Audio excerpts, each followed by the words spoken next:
Welcome back, guys. Today we're discussing fear and how it's affecting our behavior from an investing perspective. Now, I just want to jump straight into this. So what I often find is it's not just the fear, it's the fact that fear itself is distorting common sense and therefore masquerading itself as a risk profile.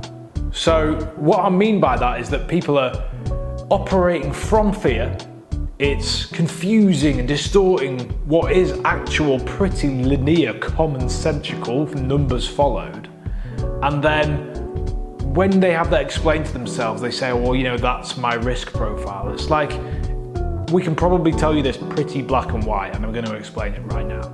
So in this conversation, a guy I know, great guy as well, he sort of said to me, well, I wish I was doing what you were doing. Now, what am I doing is fundamentally making money, which everybody behind the camera is doing in one way or another, and then investing money. I'm doing that over the long haul, so I'm picking up compound interest, I'm picking up momentum, I'm doing it over time. I didn't get here quickly whatsoever. I'm always in a rush, if I'm brutally honest, but I've had to be patient to land where I am today.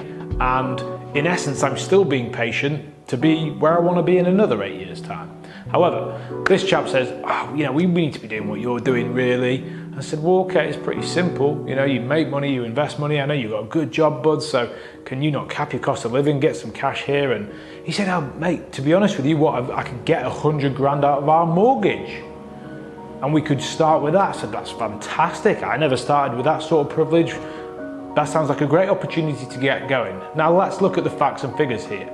His concern was that if he pulled out £100,000, it would be about 5% right now. And he was struggling with that construct. Well, you know, we pull it out, but it's about 5%, or we could just leave it in the resi and it's safe there. Safe there. This is the same chap that's complaining about, I want to be where you are.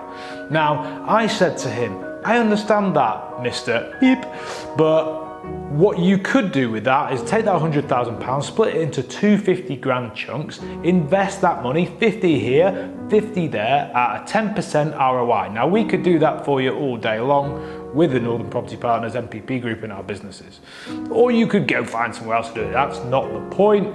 The point is you could invest this at 10%, 10%, 10%. You could also invest it in capital appreciated areas that historically go up around 5%. You might get a down year, you'll get much better years.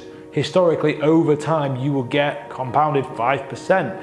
So you could get your 50 grand working at 10% per annum on cash flow and a 5% on capital appreciation. Now, let's have a quick snapshot of the numbers. So I'm assuming with his £100,000, two pots of 50, that he's cash flowing at 10%, so that's £10,000 per annum.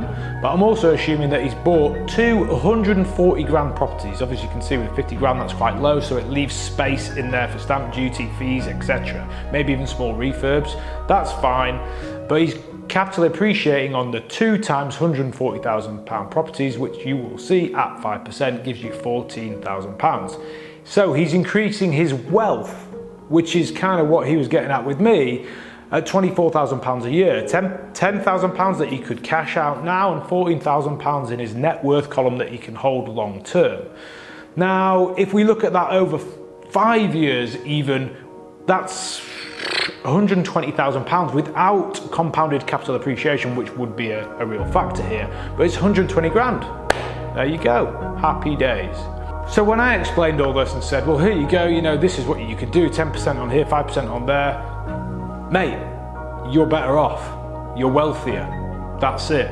You sort of looked at me and went, well, we could do with a bit of what you're doing, there's a bit of what we're doing, you could do that now, you've just told me you've got the access to the money, and it's sitting there and doing nothing because, by the way, guys, money sitting in your residential mortgage doesn't help you capitally appreciate on your residential property. You capitally appreciate on your residential property regardless of the loan to value in that property.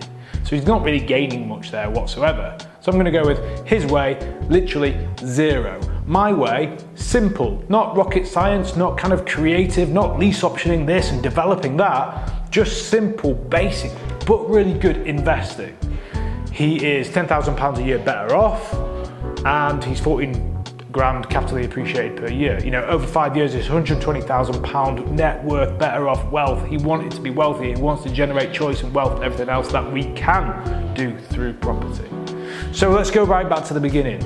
I said, you know, fear masquerading as a risk profile.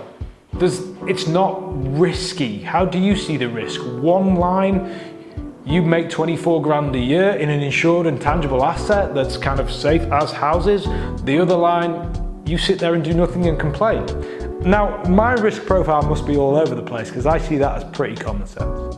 Guys, hopefully you kept all up with that. If you didn't, just rewind this video. I know it's a weird thing to do on YouTube, but just go back and listen to it again. This is common sense. This isn't telling you anything that you don't actually know. My question to you is, are you accessing the strength that you should have to take action and improve your life, or are you operating from fear? Thanks for being with us today. Hopefully we added some value to you. Please subscribe to the channel for more of this. Hit that like button and we'll see you soon.